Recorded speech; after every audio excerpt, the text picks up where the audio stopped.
This is Proxy Countdown. Welcome to the big show for the week of April 20th, 2026, alongside my tag team partner, Matt Moscardi. I'm Damion Rallis. On today's countdown, Tim Cook changes chairs at Apple, while Corrie Barry loses hers at Best Buy.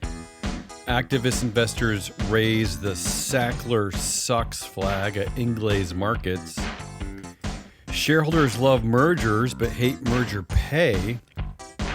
And on the big vote, Matt looks at Charles Scharf and his boy band at Wells Fargo.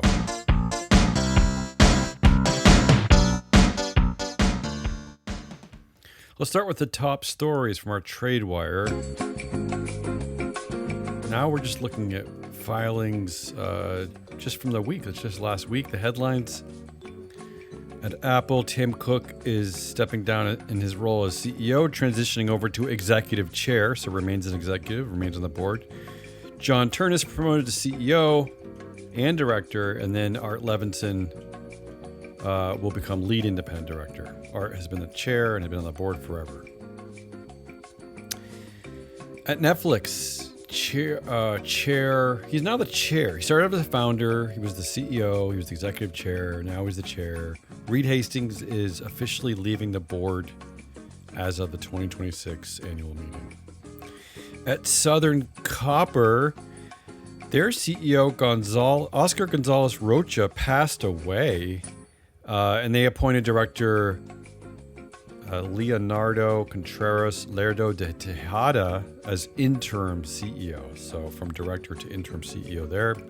At Best Buy, Corrie Barry stepping down as CEO, except she's actually leaving the board. Wow. Not staying. Jason Bonfig, an internal hire, is taking over, which, despite the fact that people don't seem to love the company, they're avoiding the golden hello by hiring from within. Barry will remain for a little while as a consultant and get some money out of it, but she's leaving. She's going. She's not staying on the board. And then finally, at Lululemon, they named former Nike executive Heidi O'Neill as CEO. She's getting a golden hello package. This is what happens when you do an external hire, I guess. Golden hello package of $7 million in equity and $2 million in cash. It's worth pointing out that Lululemon now is probably one of the most female powerful boards companies in existence. 7 of 11 directors are women.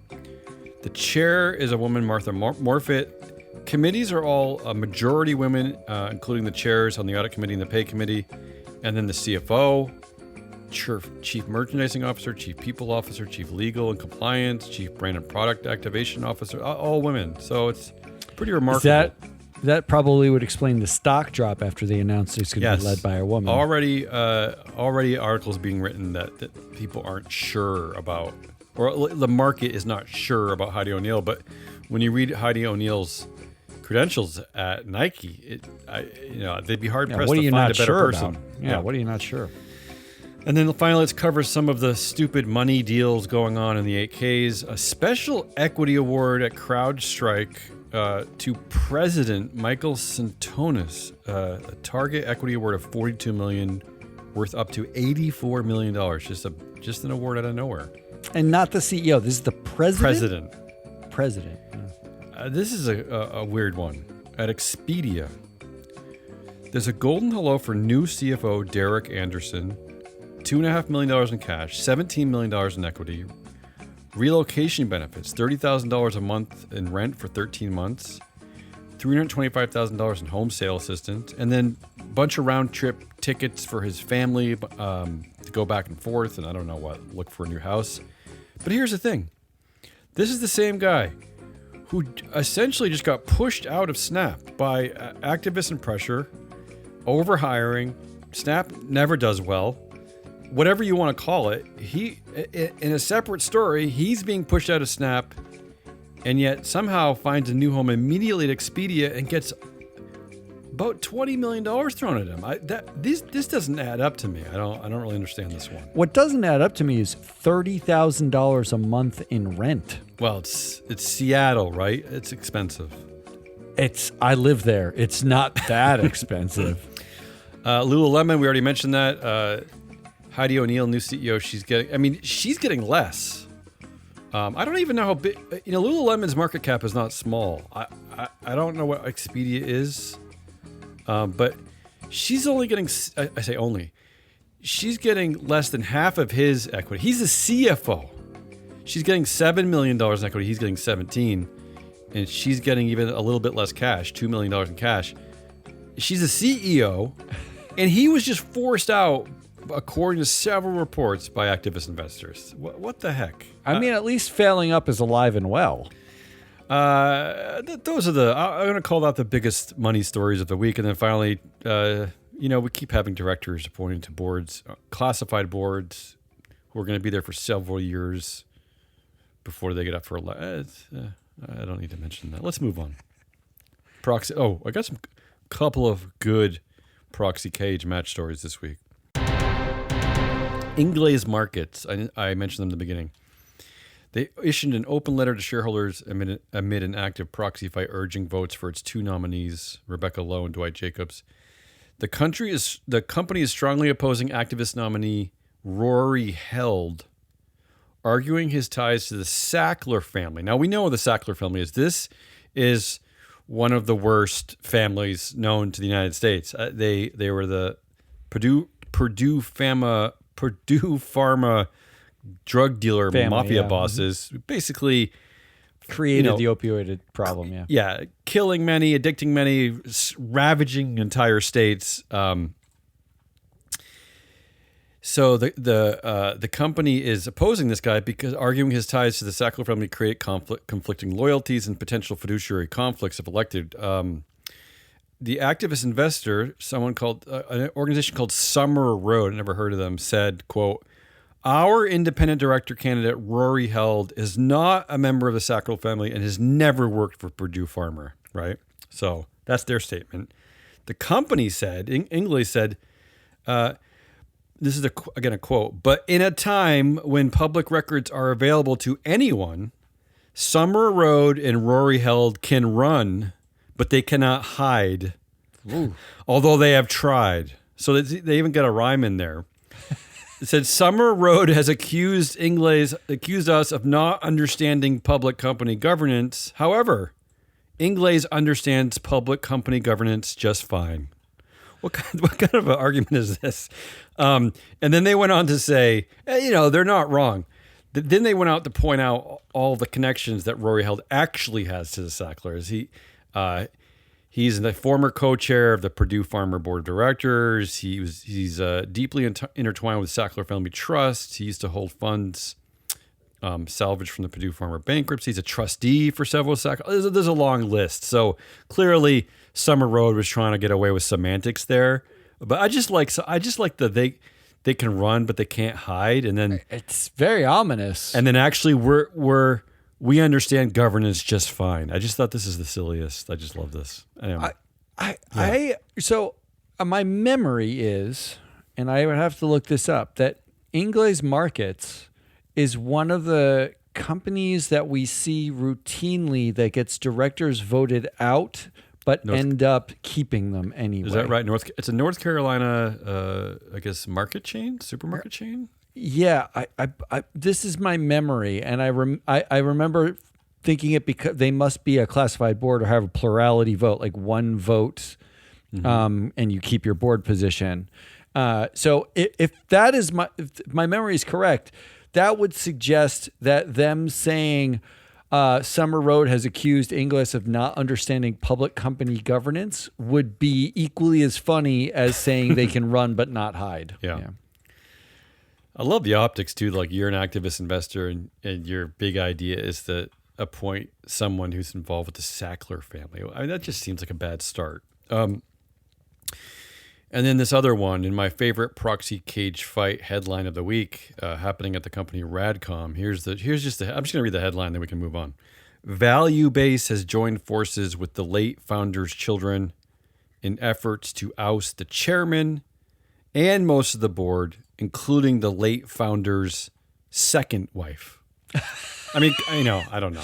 We're getting into multiple wives. Yeah, I think it's time. I think it's time to move on.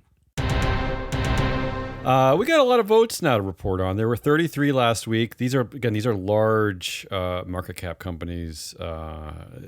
So out of those 33, there were a total of 13 shareholder proposals. That's not a lot. 4 of them were at Adobe. What I did see is that the act by written consent proposal, that routinely gets about 40%. I got at 3 different companies about 40%. Which again, in my view, that's a win. So just the companies should listen to the shareholders. But then there's still a lot of craziness. As an example, excessive golden parachutes was up at a vote at Humana and Adobe. It got 41% support at Humana, but then only 8% at Adobe. I don't get that mismatch. And I'll get to Adobe later, actually. And then there's still like independent board chair. It gets routinely about 30%. And then all the hate proponents, the anti-woke people, they get nothing. So I guess this is what's happening this year, right? We're staying with the governance stuff, but we're not really passing it. And then we're not excluding a lot of the hate ones, but they're all getting no votes anyway. So I don't really know why they're going up to vote. I mean, they're going up to vote because of the political expedience of allowing them through. Whatever. Pay. This is where we start to get interesting. Adobe. I mentioned them Adobe before. They nearly lost their pay vote. 49.5% no. This is incredible. At 49.5%, do you not round up and just say that's a no? Yeah, it's a no. Yeah. But the pay committee, the chair got 15% no, which is really not that high considering they hated the pay. And then the rest of the pay committee got 4% no. And then what are we doing? And then there was a shareholder proposal wanting to vote on excessive golden parachutes, and that only got 8% support. So it's like, what are you mad about? What I just don't understand any of this. How can you collectively find half the shareholders to be angry at pay, but then they don't do anything else? I don't get this. I'm also not entirely clear. They're in the middle of succession planning, right? Because the CEO has announced that he's stepping down, but said he doesn't have a date to step down because they don't have a successor. Yeah. How are you voting, not just against pay, but how are you voting for any director at a company that clearly has done no succession planning and they're willing to pay an outgoing CEO tremendous amounts of money on the way out? What are we doing? Well, you covered this company, right? Didn't we cover this? We did. We covered them just 2 weeks ago. And I failed to look back, but I think some of your recommendations were fall. I think didn't you recommended Daniel Rosenwig? I think his name is. Vote. I think he got the most yeah. votes against. I think he got like 28% no, which is a significant figure. And I'm sure it's entirely because of people listening to this show. I'd like to think so, actually. But anyway, so they clearly were willing to do some things, but just not other things. It never makes sense. I always want it to make sense, but it never makes sense. And then the same exact thing basically at Bank of New York Mellon. 45% no on pay. The entire pay committee gets about 5% no. It's even at least Amy Bance on the pay committee, the chair of the pay committee at Adobe got 15% against. I guess. At least that. Yeah. But whatever. Broadcom got it right. 34% no on pay, which is a huge number.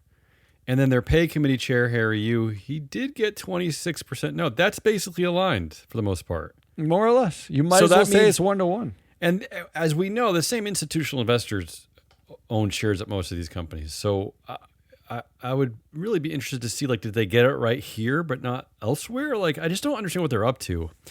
And then this one. We had 2 special meetings. We had 2 mergers up for a vote at Warner Brothers Discovery and at Digital Bridge Group. Okay. At Warner Brothers, they 99% yes on the merger, 83% no on the merger pay. Wow. And then the same thing at Digital Bridge, 97% yes in the merger, 77% no in merger pay. So merger pay is okay to be angry about, but normal pay, we kind of sit on our hands, like, right? Yeah, actually, so I know you're drawing the disparity between the yes votes and the no votes, with pay. I'm actually a little shocked that anything ever gets 99% approval from anyone, right? Directors, you couldn't. A lot of directors do. If I asked 20 people in a Dunkin' Donuts whether they like Dunkin' Donuts, more than 10% of them would say, no, I don't like it. I just was passing by, right? Like, it just seems like getting that level of agreement is impossible. And then we have a little bit of activity, and I don't know, I feel like I'm seeing a little bit more dissension against directors. So again, we had 33 meetings, 23 directors over 10%. That's not a lot. I was actually expecting it to be worse. But we have a no vote at A&O Smith, Ilham Qadri, 52% votes against her reelection. But of course, and here's a quote from the company, based upon, among other things, the skills and qualifications of Dr. Qadri to be a member of the board. But that has nothing to do with a shareholder vote. Absolutely nothing. Because anyway, she wasn't voted on to get on the board. So, but that's beside the point.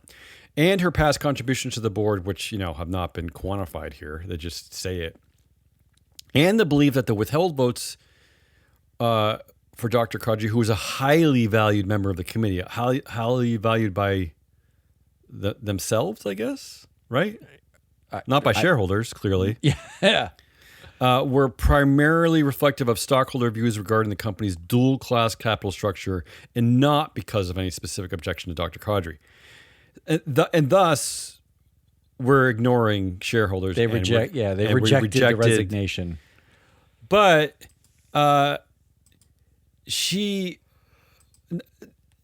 so this was a classified board. They mentioned the dual class vote. All 6 Class A directors got 100% of the vote. There were other people up for a vote in her class, like Christopher Mapes. He only got 36% no. So what pushed Qadri over the what? Clearly that's a lie, right? Because something pushed Qadri over the line. But anyway, how about we just stop discussions like this, and when you lose a vote, we'll just make it really simple. When you lose a majority of shareholders, that's it. You have to leave. That's it. That's sort of the way the rest of the world works with voting. It's just super simple. I mean, and they always talk about wanting to save money because they're always like, they make disclosures and all this stuff. It's like takes time and money. So you could simplify in the proxy statement. If a voter doesn't get a majority of votes, we vote them, they're gone. How about that? That's an easy. I mean, I like the math of what you're proposing. Yeah. All right. I mean, I know like people who are interested in this topic might giggle to themselves of how simplistic I sound, how dumb this is, but it's actually what I'm saying is nowhere near as dumb. It's just that we're so entrenched with how things are done in this world that we, despite the fact that it wasn't that long ago that we made major changes in this world, like disclosure of pay and adding women to boards and splitting CEOs, but now we do nothing. Now there's the even like the suggestion that I'm making here would be is a giggle moment because it's just not going to happen, right? Ha ha ha! I get voted out and I leave. Ha ha ha! Yeah. But I would, if you're an investor that cares, I would vote no on everything at A.O. Smith until they listen they listen to shareholders. That's all I'll talk about director votes. And then this one other company, and this is really the most noteworthy vote probably of the week, Texas Capital Bank Shares. They had a redomestication vote moving from Delaware to Texas. I think the blowhards call it Dexit. Right? Yeah, Dexit? Yeah. Mm-hmm. Yeah. I remember how well Brexit went, so maybe that's a good nickname. Texas Cap. First of all, I didn't even realize when I was writing this up that Texas Capital Bank Shares is Texas Capital Bank Shares. Yeah, Texas Capital. Yes. I was just I wasn't thinking about that. This is a textbook for understanding the differences between incorporating in Delaware and Texas, if you look at their proxy, they laid everything out, the whole argument, everything.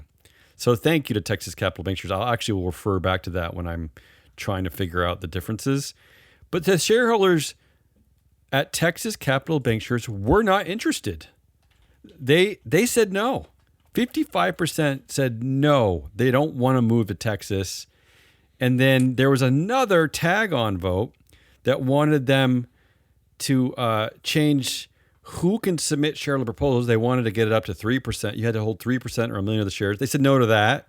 87% said no to that. They're just like, we're not falling for this shit. And then finally, the one that I love is that there was even a procedural vote called Proposal 6, which the company says, if you don't give us what we want in the first two votes, we're going to ask for extra time to convince you. We want extra time. We're not going to adjourn the meeting. We want extra time to badger you and convince you to support us. And they said no to that one too. 69% said no. I mean, the whole thing is just the greatest victory for shareholders, right? This should be the template for everything.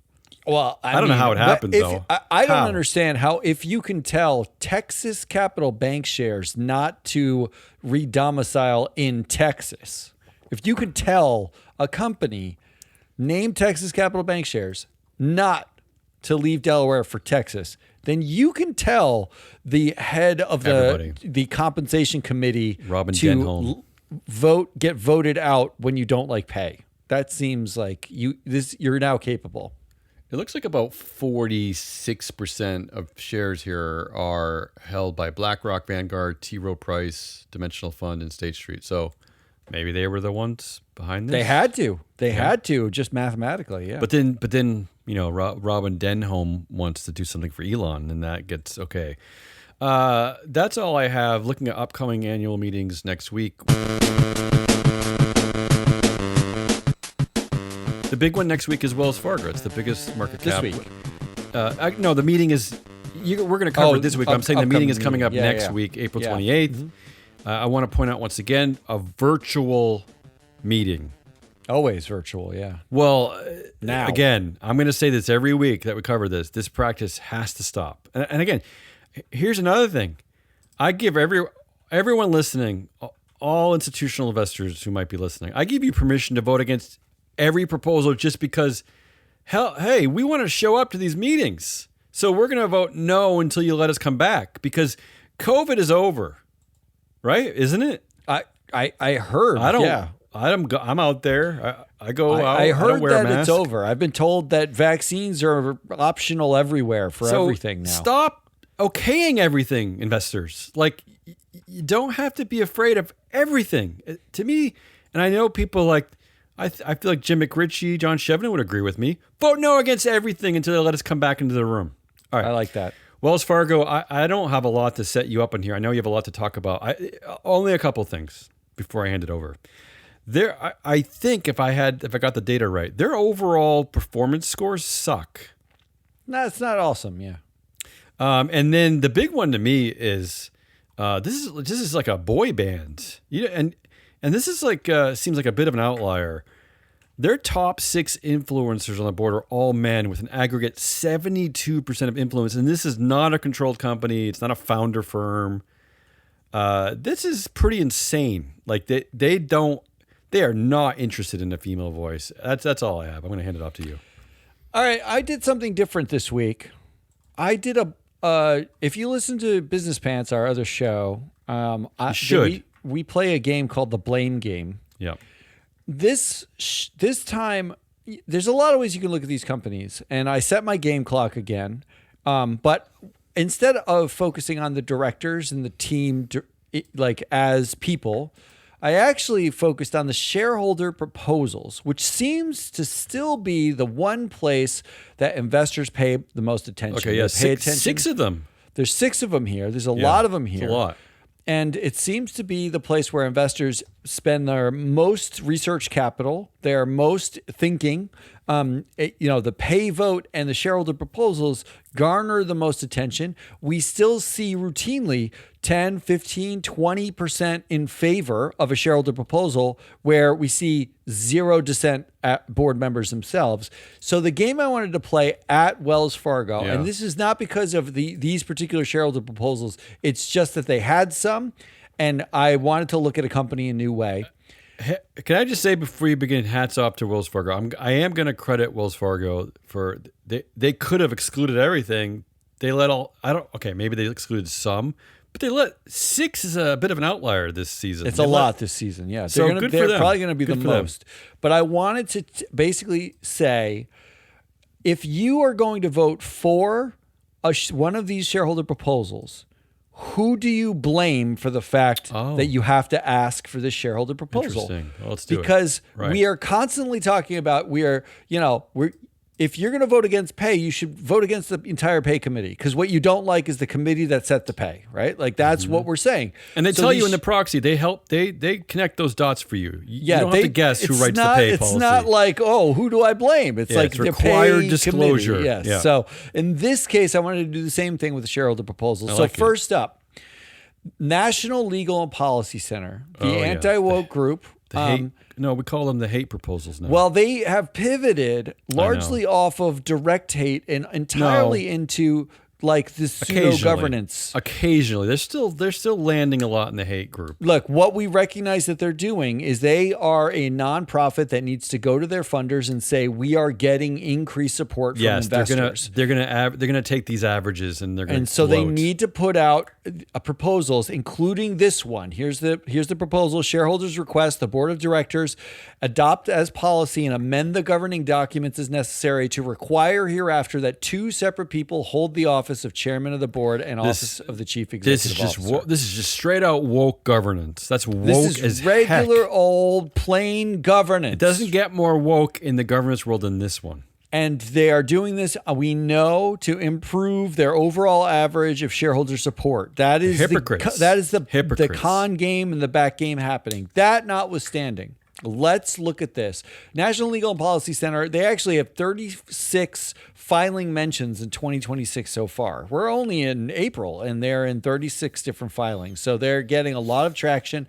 They get a lot of play. But here's the background. On July 29th of 2025, the independent members of the board, this is from an 8K, consistent with the recommendation of the Human Resources Committee of the board, awarded Chief Executive Officer and President Charles Scharf a one-time equity award of $30 million and 1.046 million stock options. Mm-hmm. And in the same filing, they also approved and adopted the company's bylaws, amended bylaws, that allowed for him, Charles Scharf, to become the chair of the board, no longer requiring that the chair be independent. Yeah, it's like a double power move for Scharf there. At the same time, they introduced the lead independent director, and they appointed Stephen Black as lead independent director. All right. So who do we blame if you are going to vote now for the separation of CEO and chair?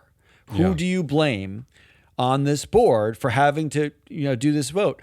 The one obvious choice now is I would say Chair Stephen Black. Okay. Lead independent the chair director. Of the board. The former chair. He was the chair of the board. He's now lead independent director. He relinquished his role. Clearly in the meeting, he said, I'm happy to give up my role for Charlie, right? Because he was the chair. And it's no wonder, because actually Stephen Black worked at JP Morgan with Scharf. They were both CEOs of divisions together. So they've known each other. He joined the board in 2021, and almost immediately became the chair a year or two after that. They were both directors at Bank of New York Mellon. Yes. And Black is by far the highest paid director on this board. He makes over $600,000 a year. In summary pay. And so his actual take-home pay is much higher than that. And he got that pay for being chair and now lead independent director. And he was on the Human Resources Committee of the board when the decision was made by the Human Resources Committee to pay Scharf his special compensation award and to combine these roles. So option number 1, Stephen Black. Option number 2, the entire board. Okay. If you are voting to separate CEO and chair now with the National Legal Policy Center, this entire board was present for that decision. There's no one new. There's no one you can exclude. It's very simple. If you disagree with that decision, this is your first opportunity to vote on that decision. Vote against the entire board who approved it. Yeah. Because they've already changed the bylaws. They went about changing the bylaws without to make shareholder this possible. approval. Yeah, they did it on their without own. shareholder approval. And now you're forced to do a shareholder proposal to re-separate. So just vote against the board. Yeah, and I'm guessing based on this special equity award that they are going to get pay votes are going to suffer a bit this year at Wells Fargo. Yeah, Scharf is out at the 90 million mark for pay this year. It is Brian Nichols Starbucks level pay for a one-time equity award for a sitting CEO. Yeah. And the funny part about the shareholder proposal is in their statement of opposition, Wells Fargo actually used as a justification for rejecting this shareholder proposal the governance language that they themselves just adopted. They basically reference the fact that they're just following their own bylaws, which allows them to have a lead independent director. That's nuts. And the bylaws they just changed. They changed it, right? Yeah. Do you blame Charlie Scharf, who goes from 19% influence to 24% influence with the chair change? Okay. And it weirdly came at the expense of some of the dudes who you referenced having control. Ronald Sargent, Wayne Hewitt, both dropped their influence, but it somehow helped Stephen Black. He went from 10 to 11%. Mm-hmm. So this is pure power consolidation for the CEO and his friend Stephen Black. That's pretty much the way this is working out. Like the CEO on this board, who's a former friend from the Bank of New York Mellon, and you said J.P. Morgan, like he didn't already have a lot of power. Like it wasn't already a problem, right? It was already a problem before this. So it's like, I don't know if this is like are they appeasing, like are they just dealing with egos of CEOs at this point? Or I mean, I don't understand tactically why he needs this title, but I don't, but you know what? I don't want to agree with the National Legal and Policy Center. I don't want to help their stats. I'm going to vote no on everything they put up forever. And I'm just going to do what you said. I'm going to vote against board members. Yes. I don't want to pad their stats. This is a way. They're such hypocrites because they're not only are they telling a man what to do, but in their world where meritocracy is king, pun intended, how dare you tell the CEO what to do? If the CEO has the most merit, shouldn't he get to decide if he wants to be a chair or not? I mean, depending on your worldview, but that is their worldview, which is their worldview. Yes, yeah. Well, but also it's worth mentioning. You could blame chairman and co-founder of the National Legal Policy Center, Peter Flaherty, who is unironically running headlines about their attempts to separate CEO and chair while being CEO and board chair of his nonprofit. Yeah, well, no, it's only because nobody else wants to. So it's exhausting being that hateful all day. So who do you blame? Like I'm going to open this to you to sort of answer who you blame. Well, any combined CEO chair I would vote against, and then I would certainly go the same. I'd take the same route you did, and I would attack. I would look at the influence numbers at Free Flow Analytics, and I would start with Stephen Black. I would take that route. I would take that route. I think that's right. All right, next up, John Chevedden has a proposal.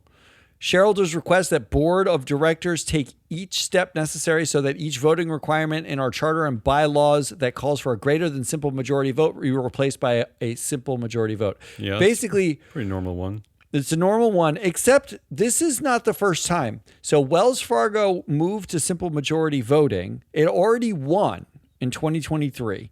Wells Fargo did not have enough votes present at the meeting to meet some of the actual thresholds. Ugh, I hate so this. Chevedden is actually demanding that they can't adjourn the meeting until they get enough Change votes. the bylaws like they just did. They like changing bylaws. Well, that's the thing. And there's one remaining. They ended up getting simple majority voting passed for everything except for a single bylaw. Mm-hmm. And I want to tell you what this bylaw is. Mm-hmm. First, your first option to blame is investors for not showing up to the meetings that they are able to show up to. You can't show up anymore. Oh, you don't mean the annual meeting. I'm talking about like they can vote at these meetings and they don't even bother. They didn't get enough of votes to pass a simple majority. Right. Then what are you doing as an investor? Like, why are you invested? Just that to me is ridiculous. So step one, investors, blame yourselves. If you didn't show up and vote, and this is largely retail, I get it, but that's a problem. You could blame John Chevedden here. Ooh. Because honestly, I read this backwards and forwards. He normally, when asking for a simple majority vote, I would be 100% behind it. But it looks like the only clause that requires a supermajority is one clause called the local directors clause. I didn't know this existed. I'm new to this. Yeah.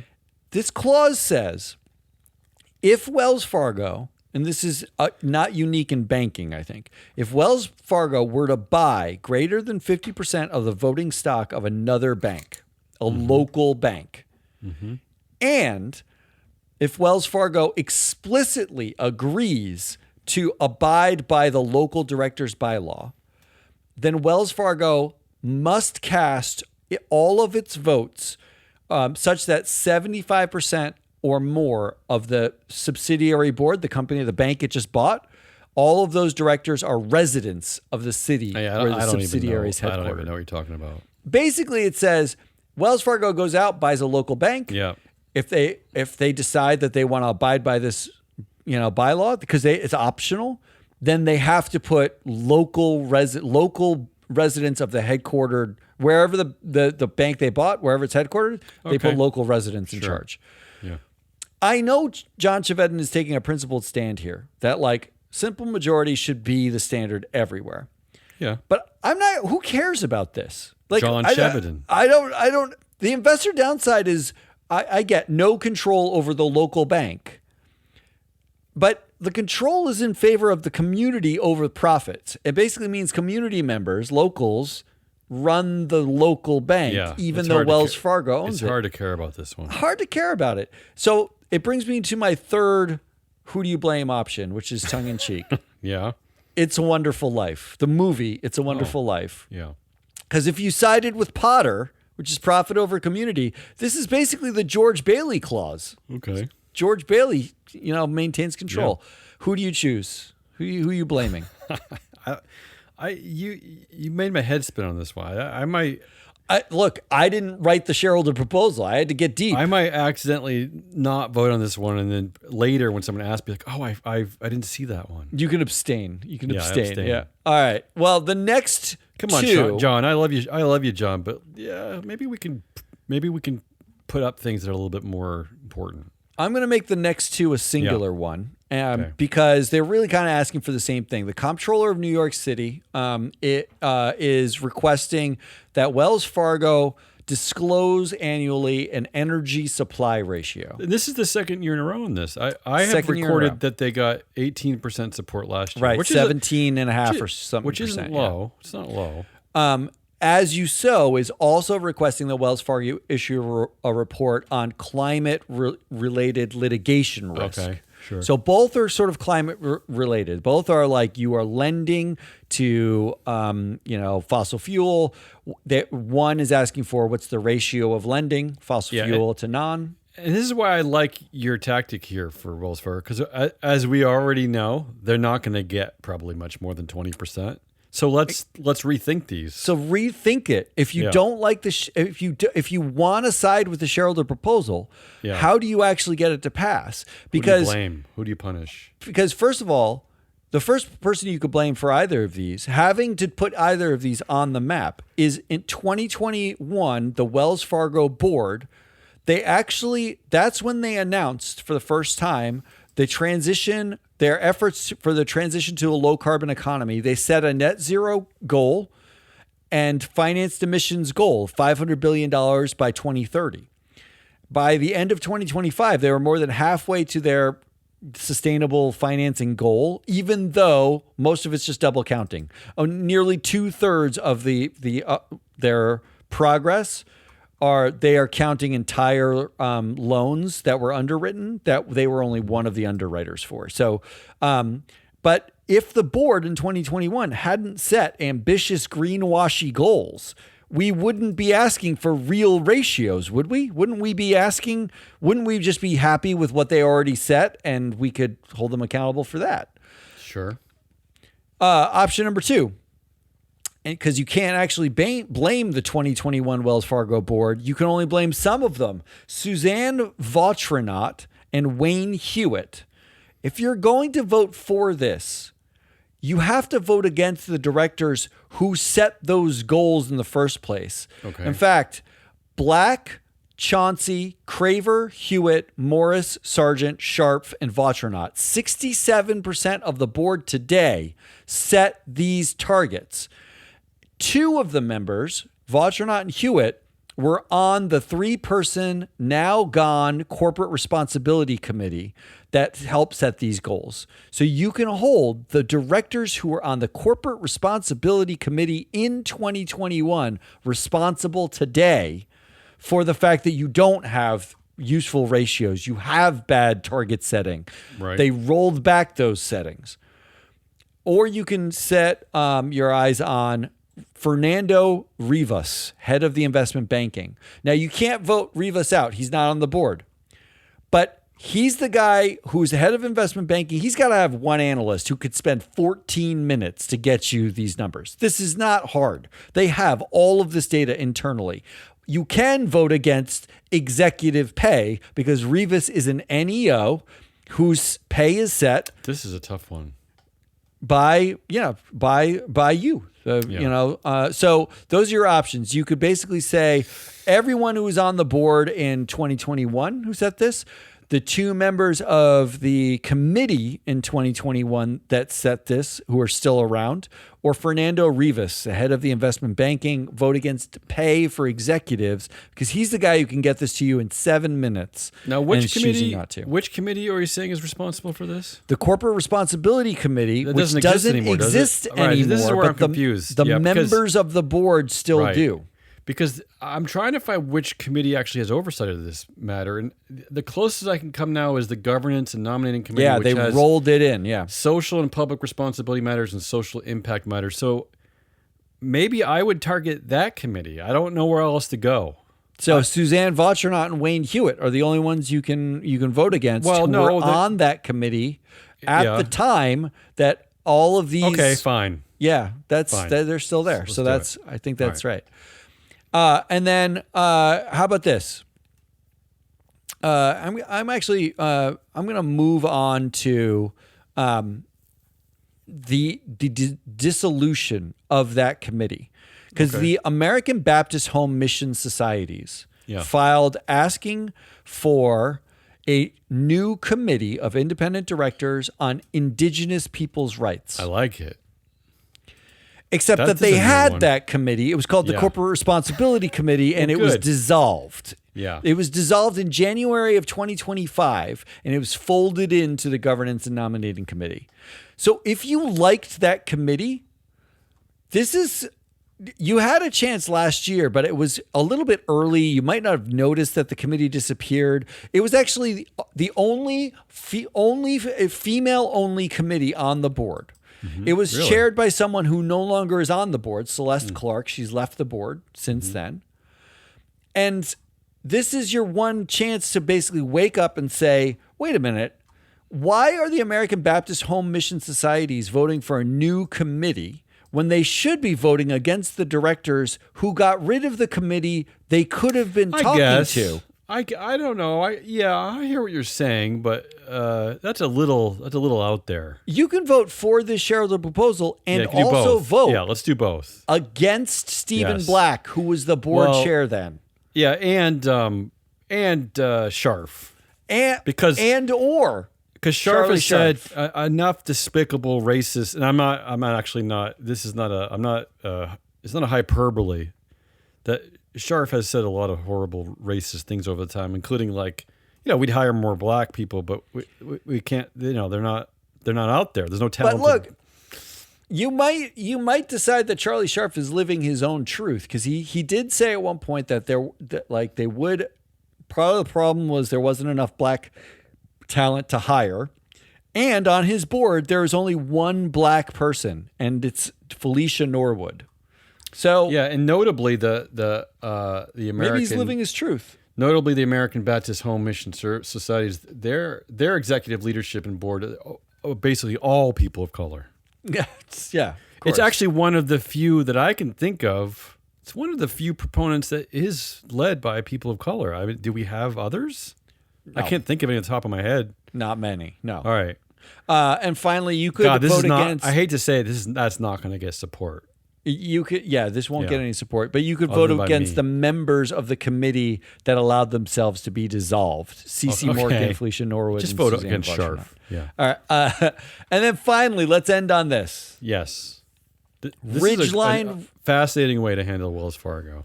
Ridgeline Research American Conservative Values ETF. Yeah, I've been spending some time with them this spring, and I don't like what I'm seeing. They're a single organization, all right? Yeah. They actually they have a proposal where they want Wells Fargo to assess the potential, basically the risks, the legal, reputational, operational, relevant risks of having DEI requirements for vendors, suppliers, and contractors. Okay. So this one is where I get interested, because who do you blame? If you are supporting this, I wanted to be honest. If you are supporting this, you are likely an anti-DEI person. Right? Well, of course. I mean, this is the opposite of the American Baptist Home Mission Services Societies. This is just three white dudes who are. If you listen to the Business Pants today, you had a whole section about this. It's just white men supporting other white men. That is correct. It is run by William Flagg. This is the only investment research firm that I've ever seen whose investment research leadership was William Flagg, a guy who's a political research consultant, Don Irvine, and Tom Carter, three white guys. Yeah. Basically, only one of them has any investment experience really at all. And they are white dudes asking Wells Fargo to issue a report on how having DEI causes reputational damage against white dudes, right? Like that's what they're asking for.